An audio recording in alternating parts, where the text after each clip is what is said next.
Hey guys, it's Hermie again.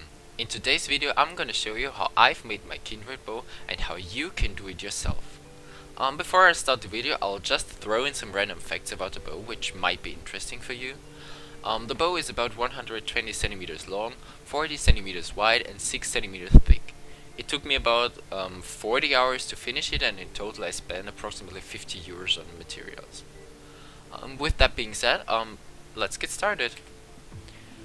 First of all, I started with tracing the pattern of the bow onto pink insulation foam, and the pattern you can see on the bottom left.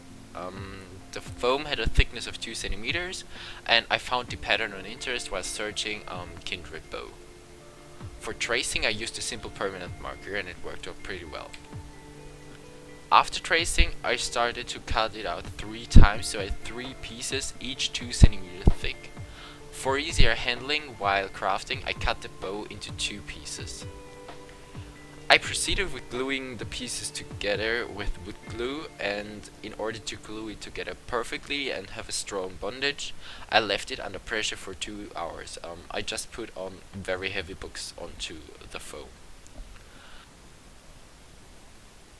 It worked out totally fine with wood glue, and I would not recommend hot glue for this task since it might melt down the foam a bit, so you will have to have a look which glue works best for you.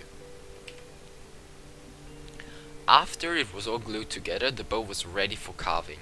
I wanted to get the edges as round as possible, so I started carving with my cutter and tried to keep it as symmetric as possible, which turned out quite hard to achieve, but it worked out in the end. And for the final touch I used sanding paper so that the surface was really smooth, because that was very important for me. When I was happy with the total appearing of the 2 parts, I glued them together. To increase the stability of the structure I used some wire which I stuck into the foam, and then I used wood glue to glue it and wrapped around a lot of tape to tighten it. After 2 hours it was super tight and strong and worked out perfectly. It did not break till today. So this part is where the video might be a bit different from other kindred bow tutorials. Instead of using Wobbler, which I simply couldn't afford when I built the bow, I decided to go for a paper mache cover. It protects the surface and enhances the stability as well, and is way cheaper. For those of you who don't know paper mache, it's easily done. You just put on stripes of newspaper and seal it with a mixture of wood glue and water. And I needed 2 to 3 layers of it in order to work out well. It is a very tedious process though, but it's totally worth it, especially if you can't afford Wobbler.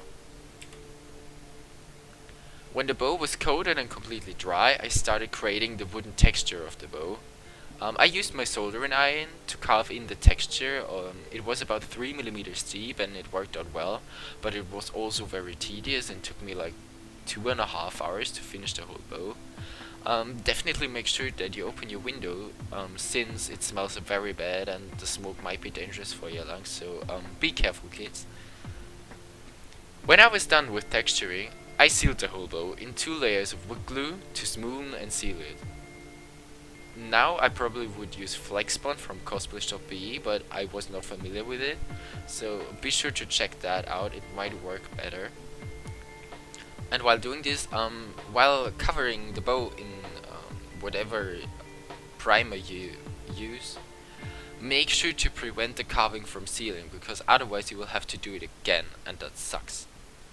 Before priming, make sure that the glue is completely dry, otherwise it might not work that well. And for priming I used acrylic spray paint in black, since I found it easier to overpaint it than white. The bow is more on the dark side of the bluish color range, and covering all the white paint would be way more effort than just covering the black. I almost used a whole spray can of black acrylic paint, and I put on 2 layers to get a flat and solid black color. Be careful with the carving, because it might get not colored properly and you might have to go over it again a few times, because you definitely don't want pink stripes on your bow.